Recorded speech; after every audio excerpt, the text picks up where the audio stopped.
श्री कृष्ण कहते हैं, हे पार्थ, ध्यानपूर्वक सुनो। धर्म के मार्ग पर चलते हुए जीवन का सत्य केवल शुद्धता और करुणा में ही नहीं छिपा होता, अपितु बुद्धिमत्ता और संतुलन में भी निहित है। मनुष्य यदि अत्यधिक ईमानदार बनकर संसार में विचरण करता है तो वह स्वयं अपने ही गुणों के कारण आघात प्राप्त करता है।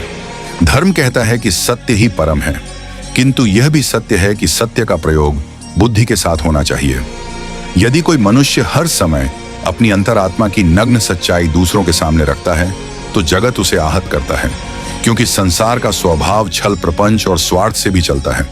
यदि तू केवल ईमानदारी में अंधा होकर हर बात को वैसे ही कह देगा जैसे है, तो असत्य में जीने वाला समाज तुझे दंड देगा, तेरा शोषण करेगा और तुझे ही दुर्बल सिद्ध करेगा। गीता में मैंने तुझसे कहा है कि धर्म का पालन विवेक के साथ करना चाहिए। धर्म यह नहीं कहता कि तू अपने शत्रु को अपनी कमजोरी बता दे। धर्म यह नहीं कहता कि तू अपने जीवन के सारे रहस्य खोल दे। धर्म यह नहीं कहता कि तू अपने हृदय का भेद उन लोगों को सुना दे जो केवल उसका दुरुपयोग करेंगे। धर्म कहता है कि सत्य का पालन कर, परंतु उसके साथ विवेक और मर्यादा भी रख। तू देख अग्नि कितनी पवित्र है, परंतु यदि अग्नि को बिना पात्र के सबके बीच रख दिया जाए तो वही अग्नि विनाश कर देती है। उसी प्रकार ईमानदारी भी है, जब वह मर्यादा में रहती है, बुद्धि से युक्त रहती है तो वह धर्म की रक्षा करती है, परंतु यदि वह अति हो जाए तो मनुष्य का पतन करती है।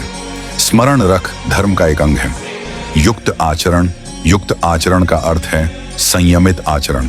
जैसे युद्ध भूमि में तू अपने अस्त्र शस्त्र सबको दिखाकर ना खड़ा हो सकता है, और ना ही तू अपने हृदय का सारा संशय सबके सामने प्रकट कर सकता है। तू जिसे प्रकट करेगा वही तेरी दुर्बलता का कारण बनेगा। इसलिए हे पार्थ, जीवन में इतना ईमानदार मत बन कि तेरा धर्म भी तुझे रक्षा ना कर पाए। संतुलन रखना अपनी वाणी और कर्म में, ऐसी मर्यादा रखना कि सत्य तेरा शस्त्र बने, तेरी ढाल बने, ना कि तेरी बेड़ियां। यह संसार विविध प्रवृत्तियों से बना है। यहाँ सज्जन भी हैं और दुष्ट भी। सज्जन सत्य का सम्मान करेंगे, पर दुष्ट तेरा उपहास करेंगे और तुझे छलने का अवसर ढूंढेंगे। इसीलिए धर्म यह कहता है कि सत्य को ऐसे धारण कर जैसे कोई रत्न अपने पास रखता है।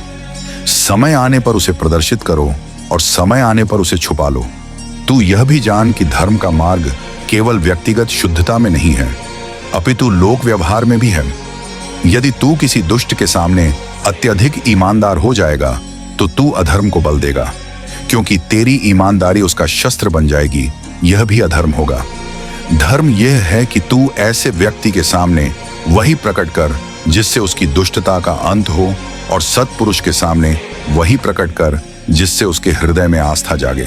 गीता का यह उपदेश है कि धर्म का पालन संतुलन के साथ किया जाए।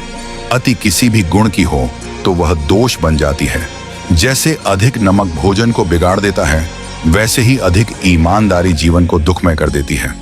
इसलिए हे पार्थ, तुझे ईमानदार बनना है, परंतु विवेक के साथ तुझे सत्य बोलना है। परंतु समय देखकर तुझे धर्म का पालन करना है, परंतु परिस्थिति को ध्यान में रखते हुए। यही धर्म का मर्म है, यही गीता का संदेश है। हे पार्थ, धर्म का पथ वह है जिसमें संतुलन और विवेक दोनों हो। तू जब ईमानदारी को बुद्धि के साथ जोड़ लेगा, तभी तेरा जीवन सफल होगा और तू अपने कर्तव्य को पूर्ण कर पाएगा। यही मेरा उपदेश है तुझसे।